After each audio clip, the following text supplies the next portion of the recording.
Bismillahirrahmanirrahim. Assalamualaikum warahmatullahi wabarakatuh. Innal hamdalillah nahmaduhu wa nasta'inuhu wa nastaghfiruh wa na'udzu billahi min shururi anfusina wa min sayyiati a'malina.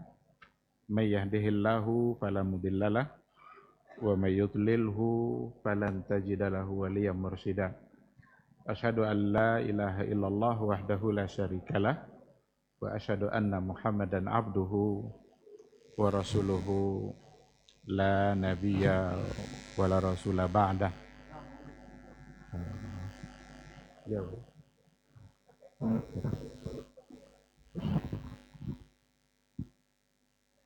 Ikhwati fillah, hadirin hadirat kaum muslimin dan muslimat yang dimuliakan Allah. Pantas kita bersyukur kepada Allah Subhanahu wa taala. Alhamdulillah, pada malam hari ini kita kembali dipertemukan oleh Allah Subhanahu wa taala di dalam ketaatan. Tidak ada pertemuan yang lebih membahagiakan selain dari para pertemuan yang membuat kita taat kepada Allah Subhanahu wa taala. Alhamdulillah, kita berada pada malam-malam yang terbaik. 10 malam yang terbaik dalam satu tahun itu adalah 10 terakhir Ramadan. Kalau siang yang terbaik itu adalah 10 awal Zulhijjah. Kenapa 10 awal Zulhijjah yang terbaik? Karena di situ ada hari Arafah. Dan kenapa 10 malam terbaik adalah 10 terakhir Ramadan? Karena di situ ada Lailatul Qadar. Alhamdulillah, malam ini kita berada pada malam-malam yang terbaik itu. Mudah-mudahan Allah Subhanahu wa taala memberikan kemudahan kepada kita bersama untuk memperbanyak amal saleh. Tilawatul Quran, zikir, salat, doa dan berbagai ibadah lainnya. Mudah-mudahan kita dimudahkan oleh Allah untuk melakukannya. Amin ya rabbal alamin. Ikhwati fillah, sebagai umat Nabi Muhammad sallallahu alaihi wasallam, maka pantas pula kita banyak-banyak bersalawat dan bersalam. Mudah-mudahan kita mulia dengan bersalawat kepada Nabi. Karena yang akan mendapatkan manfaat dari salawat itu adalah kita. Nabi sudah pasti mulia. Andaikan semua kita tidak mau bersalawat, Nabi mulia dia pasti. Andaikan kita tidak mau bersalam, Nabi selamat. Cuma kita selamat atau tidak? Kita mulia atau tidak? Maka salah satu dari mendapatkan kemuliaan itu adalah dengan memperbanyak doa dan selawat untuk dia. Dan doa yang paling cepat dikabulkan oleh Allah adalah selawat untuk Nabi itu. Kenapa? Karena kita mendoakan orang yang paling dicintai oleh Allah Subhanahu wa taala. Mudah-mudahan kita benar-benar merindukannya, benar-benar mencintainya. Seriuslah dalam mencintai Nabi. Ikuti apa yang beliau suka, tinggalkan apa yang beliau benci. Kalau benar-benar kita mencintainya, mari sama-sama kita buktikan cinta kita dengan mencintai semua hal-hal yang beliau suka dan meninggalkan semua perkara-perkara yang beliau benci. Kita berharap mudah-mudahan cinta kita diterima oleh Allah dan mudah-mudahan kita bisa selamat dan berbahagia di hari mahsyar. Karena di hari mahsyar orang akan bersama-sama dengan yang dia cintai. Anta ma'aman ahbabta. Engkau nanti di hari mahsyar akan bersama dengan orang yang engkau cintai. Saatnya kita menentukan pilihan. Nanti di hari mahsyar kita mau bersama siapa. Kalau mau bersama Nabi, cintailah dia. Dan yakinlah kalau kita bersama Nabi, maka di hari itu insya Allah kita akan selamat. Mudah-mudahan kita mendapatkan syafaatnya dan bisa mendapatkan minuman yang akan dituangkan langsung oleh Nabi kita dari telaganya. Yang manisnya nggak bisa kita ukur dengan minuman apapun yang ada di dunia hari ini. Ikhwati fillah, ma'asyiral hadirin wal hadirat, rahimani Allah wa iyyakum. Eh, sebagai tausiah kita pada malam hari ini, saya sedikit ingin mengingatkan kita bersama dengan satu hal, satu kewajiban yang ada pada akhir Ramadan, yaitu zakatul fitr, zakat fitrah. Ini saya rasa memang perlu untuk diingat-ingatkan kembali. Walaupun ini bahasan sudah terlalu sering untuk dibahas, tapi ketika momennya tetap perlu diulang. Karena ada banyak kesalahan dalam pelaksanaannya. Ini adalah ibadah, dan ibadah harus ikut panduan. Yang namanya ibadah, kita mesti mengikuti panduan yang diajarkan oleh Rasulullah SAW. Kapan kita memberikannya, apa yang harus kita beri, siapa yang bisa menerima. Ini kadang-kadang yang masih ada terjadi kekeliruan. Kadang-kadang orang memberikan zakat fitrah itu berdasarkan jabatan. Peonton zakat fitratannya, kemana maknya? Ke Pak RT-nya. DRT itu dapat zakat fitrah. Padahal kayo. Peonton kau masih anutan juangnya. Siapa nya? Nyinya imam masjid tanahnya. Nya kayo kadang. Inyo kodok khutbah ke awaknya. Itu merupakan satu hal yang perlu untuk diluruskan. Karena kalau kita tengok berdasarkan hadis dari Rasulullah SAW, ada orang yang berhak untuk menerimanya. Nah, oleh karena itu malam hari ini insyaallah dalam waktu yang singkat saya ingin coba untuk meramu hal-hal yang terpenting dari yang penting dalam persoalan zakat fitrah. Kalau untuk nama, dia memang berbeda sebutannya dengan zakat mal. Zakat fitrah itu beda dengan zakat mal. Kalau zakat mal itu kan hubungannya adalah dengan harta kekayaan. Harus ada nisab, harus ada haul. Kecuali pada pertanian yang tidak perlu haul dan rikas. Artinya orang-orang yang memiliki harta secukup itu wajib bayar zakat. Tapi kalau zakat fitrah, dia hubungannya dengan bukan dengan harta, tapi hubungannya adalah dengan jiwa. Maka disebut dengan zakatun nafsi atau zakatul badan. Badan kita yang dizakatkan, jiwa kita yang dibayarkan zakatnya. Mau kaya, mau miskin, perempuan, laki-laki, bahkan al-abdu wal hur, baik yang hamba maupun yang merdeka. Semua merupakan orang-orang yang berkewajiban untuk membayarkan zakat fitrahnya. Jiwa minal muslimin, asalkan dia dari golongan orang yang muslim. Nah, oleh karena itu kalau kita tengok penjelasannya para ulama, yang berkewajiban untuk membayarkan zakat fitrah itu adalah pertama dia mesti muslim dan dari keluarga atau kalangan muslim. Maka orang kafir tidak berkewajiban untuk bayar zakat fitrah. Yang kedua adalah orang-orang yang merasakan kehidupannya dalam bulan Ramadan.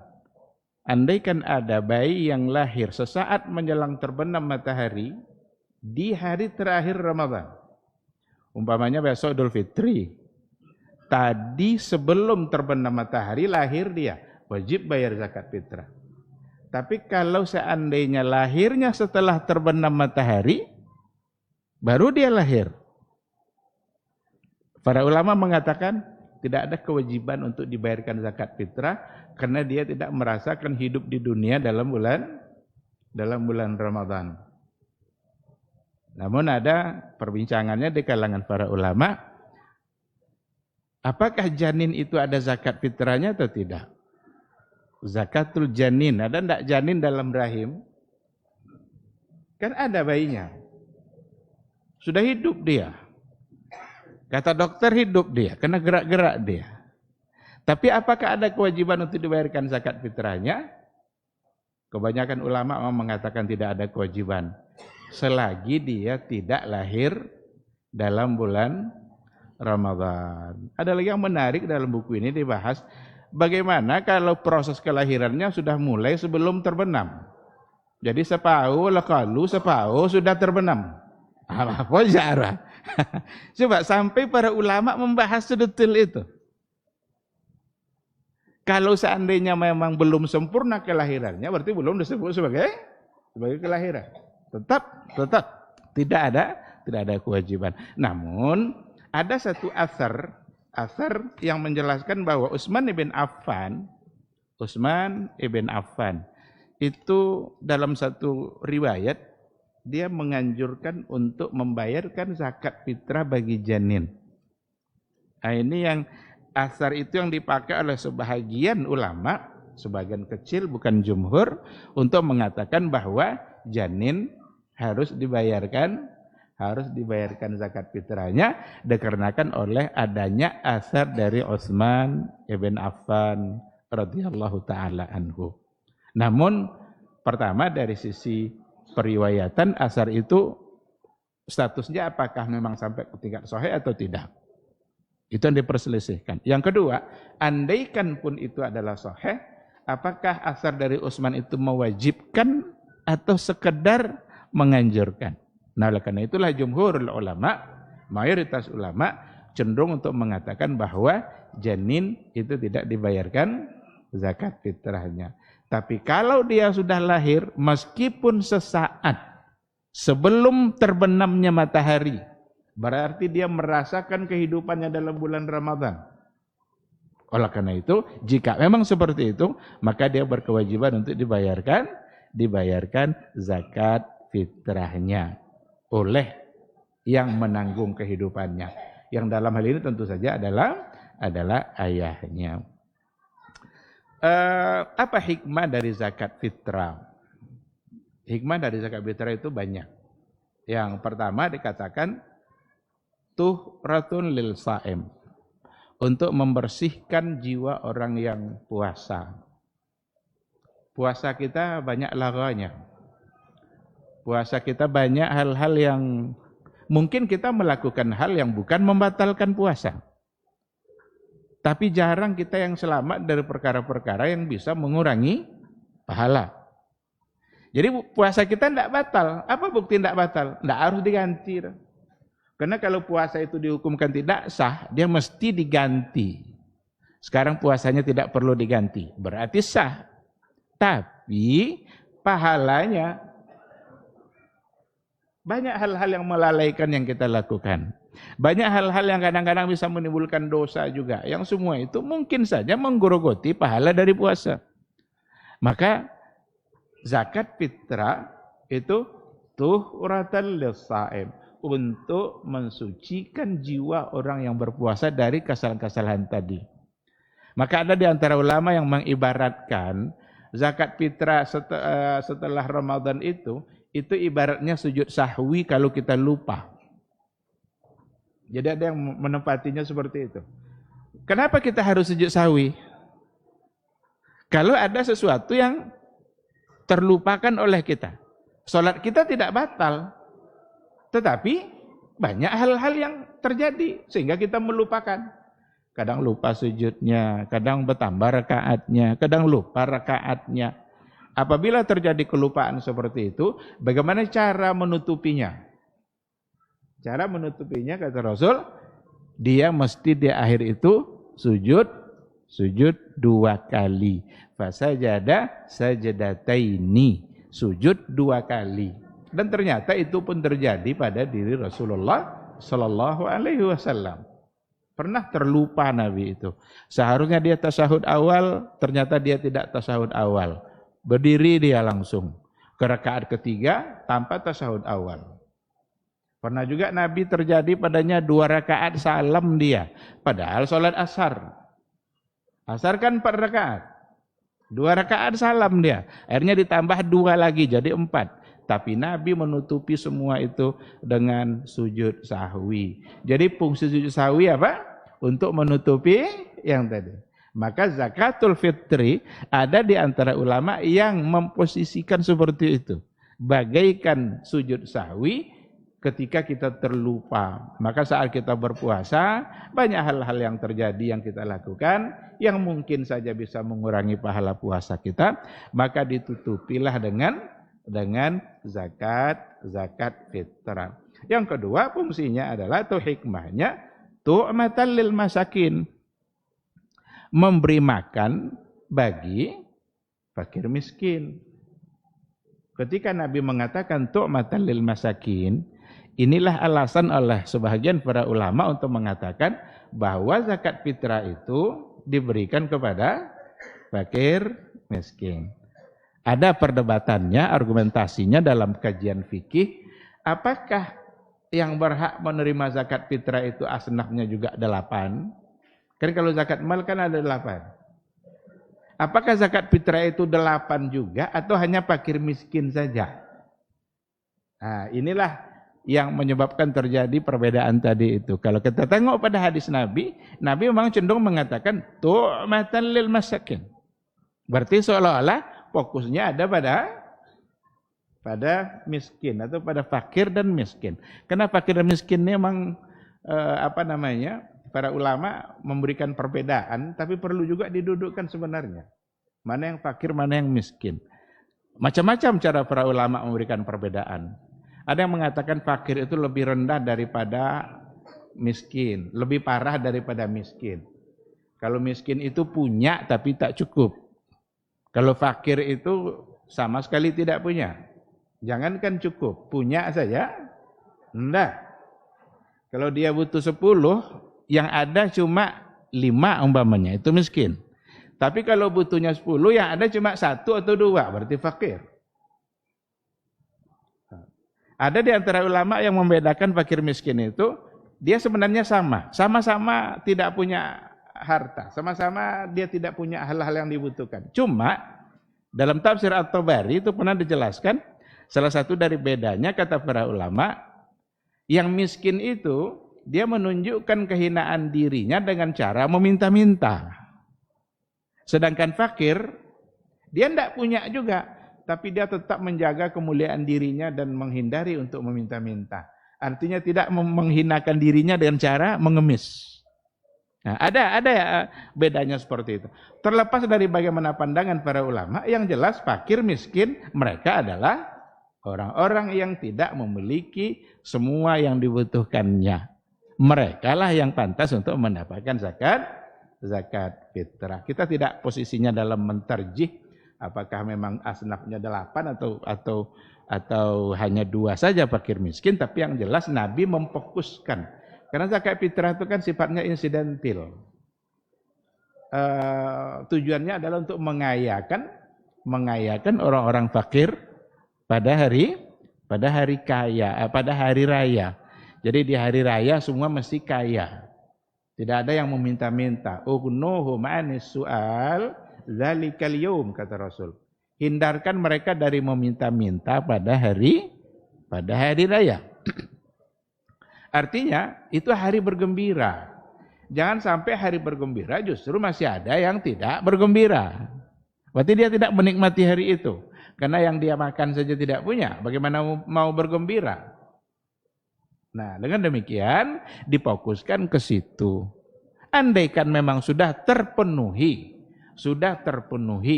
apa yang dibutuhkan oleh orang-orang fakir dan orang-orang miskin, barangkali saat itu mungkinlah bisa kita berikan kepada asnaf yang selain daripada itu. Tapi tujuan utamanya tetap adalah untuk al-fuqara wal masakin. Maka dalam hadis Nabi dikatakan seperti itu. Nah, karena itu hikmahnya yang kedua adalah memang untuk memberikan makan pada fakir miskin. Kalau kita tengok seperti ini, jangan berarti sekali-kali kita memberikan sesuatu dalam bentuk zakat fitrah kecuali memang yang berhak menerima, yang dalam hal ini fokusnya pertama ada pada fakir dan miskin. Yang saya contohkan di awal tadi, andaikan dia fakir, silakan. Berarti masuk dalam kategori. Tapi kalau tidak, ada waktu saya ngisi acara di Pekanbaru, ada pertanyaan seperti itu. Ada di antaranya yang memberikan zakat kepada seseorang, per mobilnya banyak. Cuma karena dia adalah orang yang dianggapnya pantas untuk diberikan zakat fitrah. Berarti kan ada kekurangan pengetahuan dalam persoalan ini. Berarti dia tidak fakir dan dia tidak miskin. Kalau seperti itu jangan-jangan nanti kewajiban kita belum terpenuhi, belum terlaksana. Itu yang kedua. Yang ketiga, di antara hikmahnya memang adalah itu untuk memberikan satu macam bentuk kebiasaan agar semua kita pernah memberi. Jadi semiskin-miskinnya orang, setidaknya dia pernah pula menikmati bagaimana nikmatnya memberi. Zakat fitrah itu kan kita memberi. Kewajiban zakat fitrah itu kan bukan hanya pada orang kaya. Orang miskin pun apakah dia wajib bayar zakat fitrah? Wajib bayar zakat fitrah. Asalkan dia punya kelebihan harta selain daripada yang dia makan pada hari itu. Wajib dia bayar. Maka andaikan selama ini orang miskin tidak pernah bayar zakat, tidak pernah bersedekah, oke, tidak apa-apa.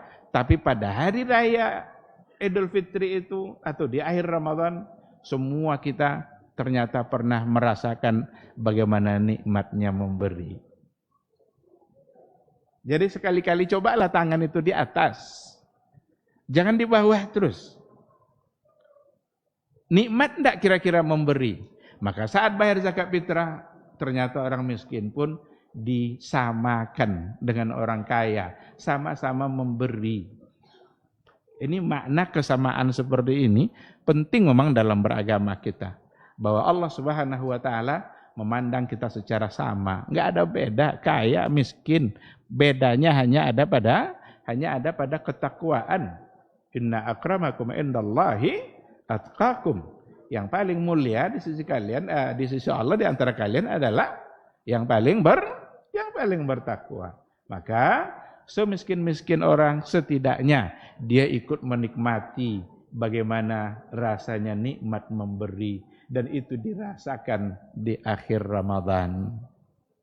Ini beberapa poin yang menjadi hikmah dari zakatul fitri, dan nampak di situ bagaimana agama kita memang mendidik kita tidak hanya selalu untuk meminta-minta, tapi mendidik untuk bagaimana juga bisa memberi. Karena yang miskin pun berkewajiban bayar zakat fitrah. Andaikan memang tidak ada sama sekali yang bisa dia makan di hari itu, mungkin akan bebas dari bayar zakat fitrah. Tapi kalau masih ada, dan saya kira mungkin jaranglah orang yang tidak ada sama sekali yang dimakan itu, mungkin jarang.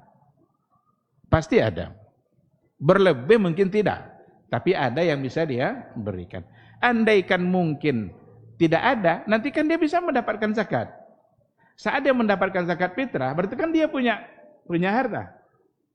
Apa yang dia dapatkan dari zakat fitrahnya, maka dia berkewajiban pula untuk memberikannya. Karena kewajiban membayarnya itu kan mulai dari terakhir Ramadan, itu waktu wajibnya. Bolehkah dimajukan? Para ulama mengatakan kalau sehari, 2 hari, 3 hari bolehlah untuk dimajukan. Tapi kewajibannya ada pada akhir Ramadan, khususnya malam. Malam sampai besok sebelum sholat ditunaikan. Kalau seandainya sholat sudah ditunaikan, maka itu adalah sedekah biasa. Sadaqatun minas sadaqat. Tapi kalau sebelum sholat, itu akan dianggap sebagai zakatul fitr. Ikhwati fillah, ma'asyiral hadirin wal hadirat, rahimani Allahu wa iyyakum. Dari segi hukum, jelas saya kira hukumnya adalah wajib menurut jumhur ulama, mayoritas ulama, bahkan ijma. Kecuali hanya ada perbedaan istilah. Perbedaan istilah antara Abu Hanifah dengan jumhur ulama. Abu Hanifah mengatakan itu wajib. Kalau jumhur mengatakan fardu. Jadi kalau kita tengok dalam kajian usul fikih, Abu Hanifah membedakan istilah antara fardu dengan wajib. Tapi itu bukan perbedaan yang menimbulkan hal yang prinsip, karena semua mereka sepakat itu sebagai sebuah kewajiban. Kenapa Abu Hanifah menghukumkan sebagai wajib bukan fardu? Karena dalil yang mewajibkan adalah berstatus zanni. Jadi kalau kewajiban itu dalilnya zanni, maka oleh Abu Hanifah itu wajib. Sementara jumhur ulama tidak membedakan antara fardu dengan wajib. Maka perbedaannya tidak terlalu prinsip. Yang jelas hukumnya adalah menjadi sebuah kewajiban untuk dilaksanakan, yang kalau tidak dilaksanakan berarti dia meninggalkan kewajiban itu. Dan tentu saja tidak pantas untuk ditinggalkan. Ikhwati fillah. Kemudian ada persoalan, dengan apa kita membayar zakat fitrah? Kita tengok hadis Rasulullah sallallahu alaihi wasallam, itu dikatakan faradha Rasulullah sallallahu alaihi wasallam zakatal fitri sa'an min tamrin atau sa'an min sya'irin. Rasulullah sallallahu alaihi wasallam telah mewajibkan untuk membayar zakat fitrah satu sa', satu gantang kurma syair, gandum. Itu ada dalam satu riwayat. Ada dalam riwayat yang lain selain daripada kurma dan gandum, itu ada akid.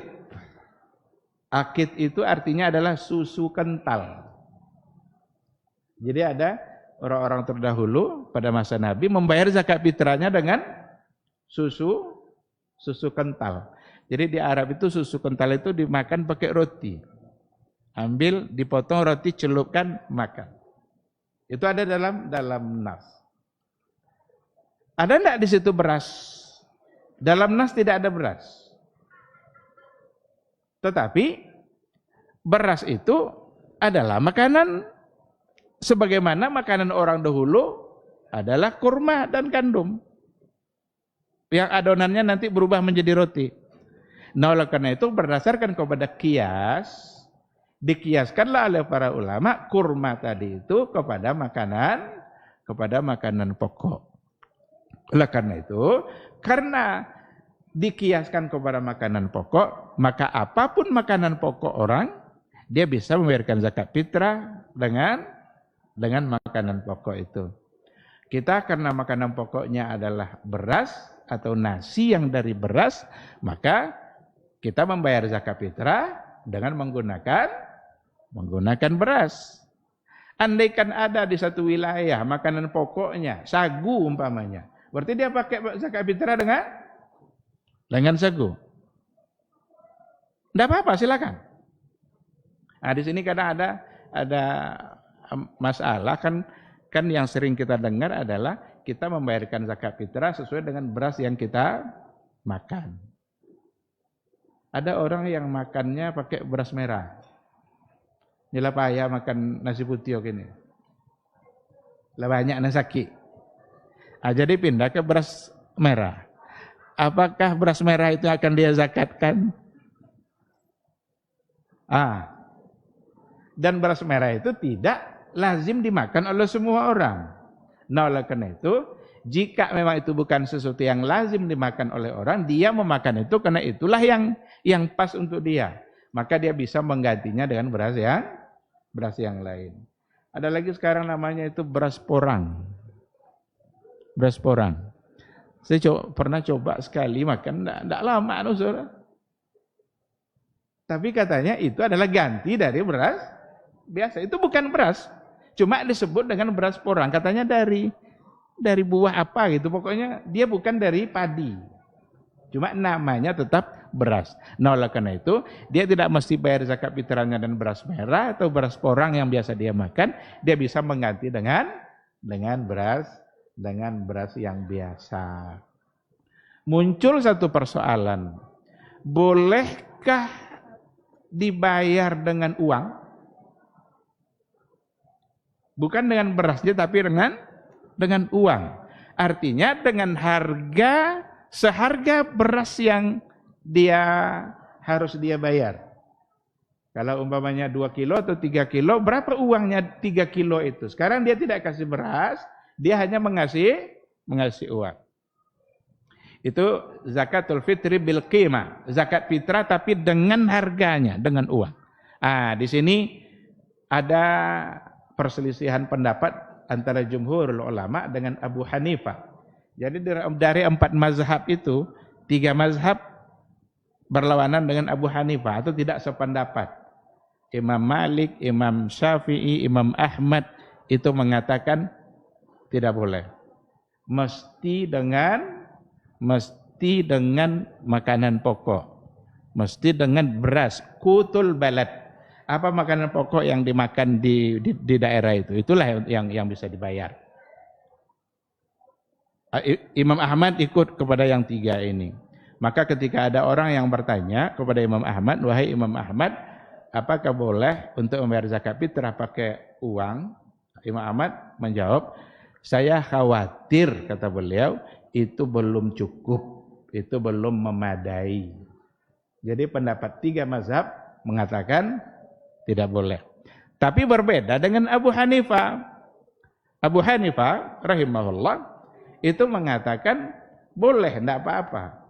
Dan Abu Hanifah punya pendapat tidak sendirian, diikuti oleh ulama-ulama yang lain seperti Imam Al-Hasan Al-Basri dari kalangan tabi'in, bahkan Umar bin Abdul Aziz itu cenderung untuk membolehkan juga. Imam Ats-Tsauri itu diantara yang juga ikut membolehkan. Jadi selain daripada yang jumhur tadi, banyak diantara ulama yang lain yang ikut membolehkan. Apa alasan mereka? Nah, tentu mereka masing-masing punya alasan. Alasannya, kalau yang jumhur ulama mengatakan karena ini adalah sebuah ibadah. Dan ibadah mesti kita mengikuti apa yang berlaku dan apa yang dicontohkan oleh Nabi. Pada masa Rasul, kata jumhur ulama, tidak pernah kita menemukan ada orang yang membayar zakat fitrahnya dengan uang. Semua mereka membayar dengan makanan-makanan yang biasa dimakan. Ada yang kurma, ada yang gandum, ada yang akid yang tadi itu. Yang susu kental tadi itu. Padahal, apakah pada masa Nabi uang itu ada? Jawabannya ada. Ada dinar, ada dirham. 2 jenis mata uang. Dinar dari emas, dirham dari perak.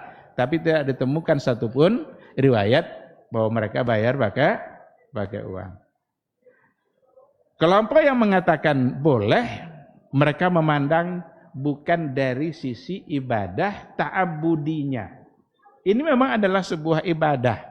Tetapi yang mereka pandang dalam pembayaran zakat fitrah ini bukanlah apa yang diberi, artinya harus dalam bentuk makanan, tetapi adalah tujuannya, maqasidnya, kenapa harus diberi. Maka yang dikedepankan oleh Abu Hanifah dan yang membolehkan tadi itu adalah hadis Nabi, ugnuhum anis su'al dzalikal yaum. Hindarkan mereka dari meminta-minta pada hari raya. Berarti tujuannya adalah memenuhi kebutuhan fakir miskin pada hari raya, dan itu bisa terpenuhi meskipun dia berikan dengan uang. Bahkan kata sebahagiannya, memberikan dengan uang zaman kita sekarang ini itu bisa saja lebih memenuhi kebutuhan daripada makanan pokok.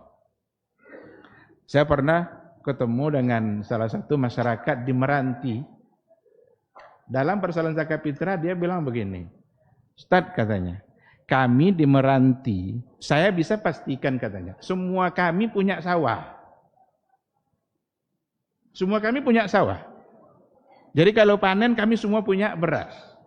Andaikan zakat fitrah kami pakai beras, kami cuma tukar-tukar beras saja Ustaz katanya. Yang kami butuhkan justru adalah uang. Coba gimana? Kalau kita tengok bagaimana Abu Hanifah membolehkan, kenapa boleh pakai uang? Ini bukan wajib pakai uang ya, tapi boleh pakai uang. Artinya enggak pun beras ganti uang bisa.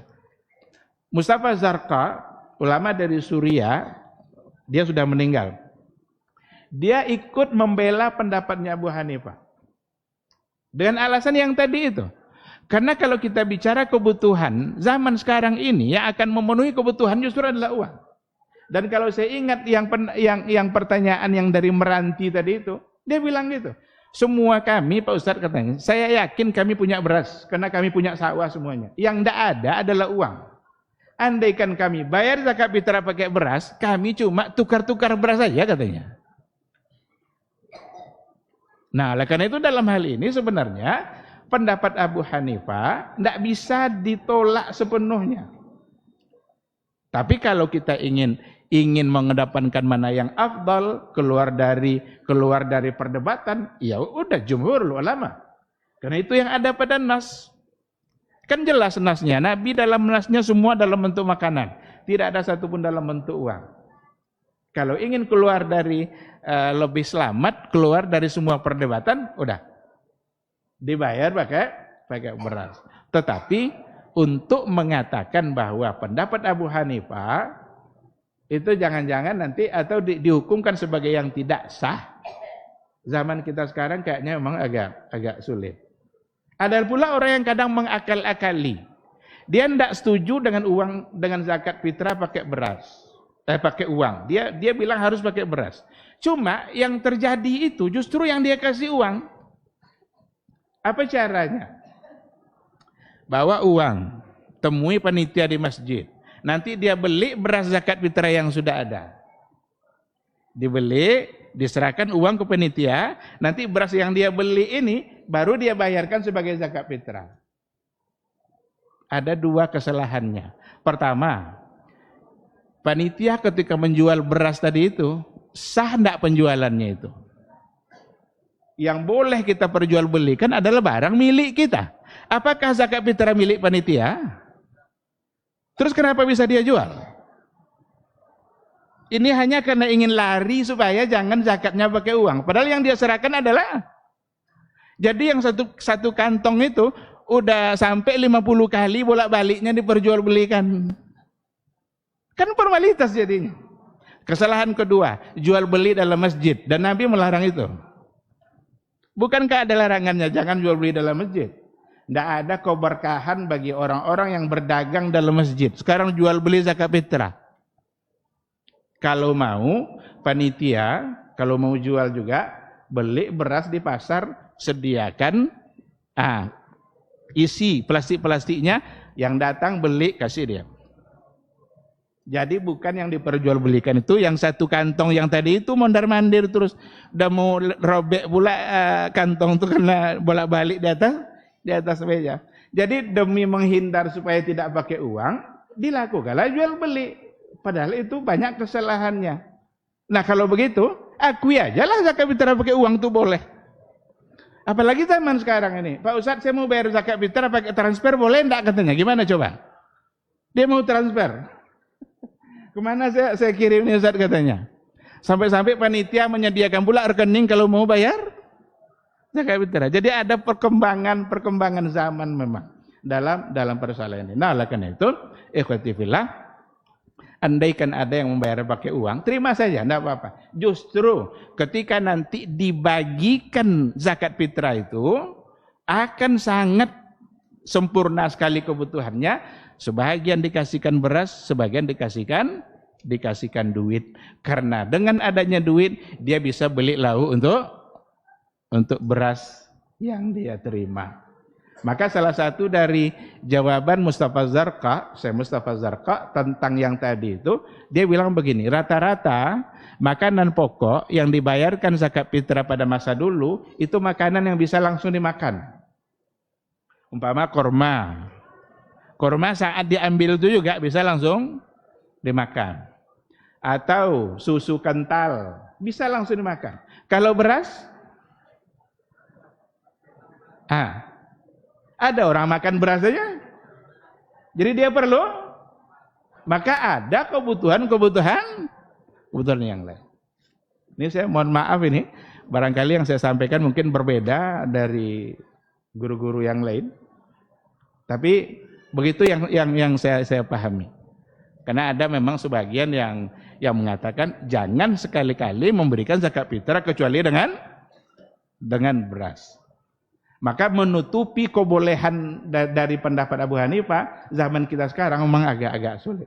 Karena inti dari zakat fitrah memang bisa saja adalah untuk memenuhi kebutuhan fakir miskin, dan itu semua akan lebih terpenuhi ketika yang diberikan adalah uang.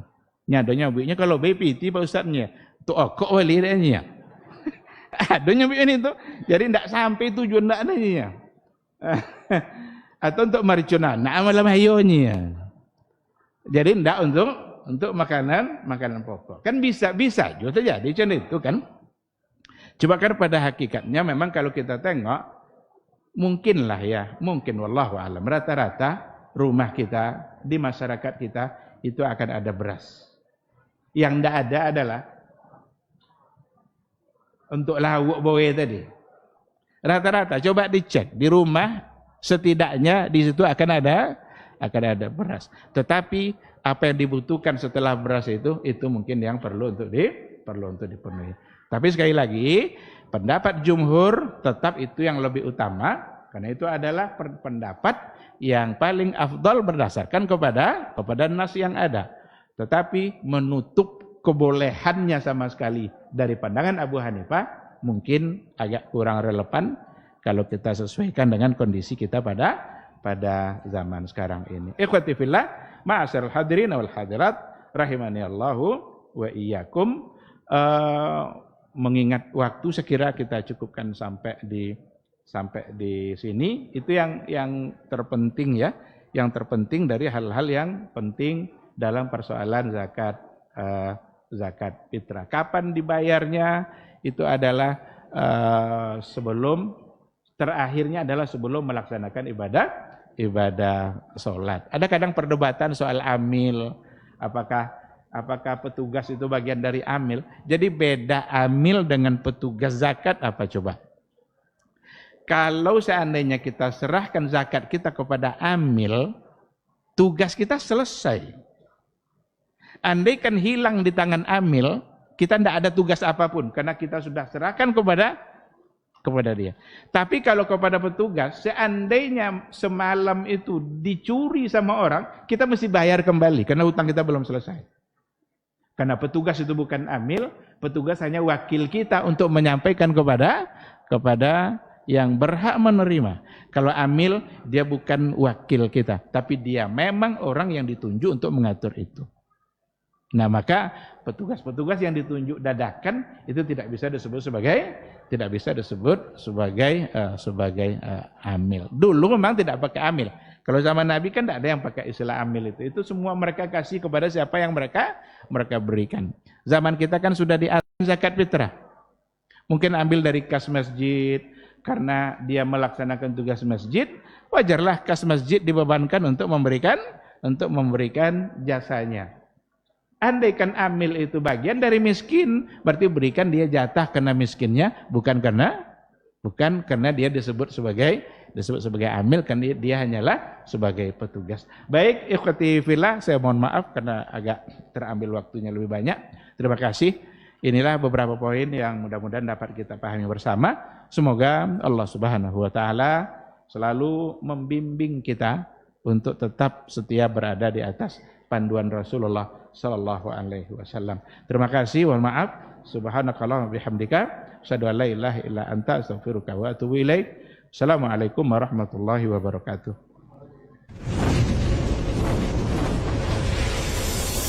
Baba TV Sunnah, belajar agama baru alim.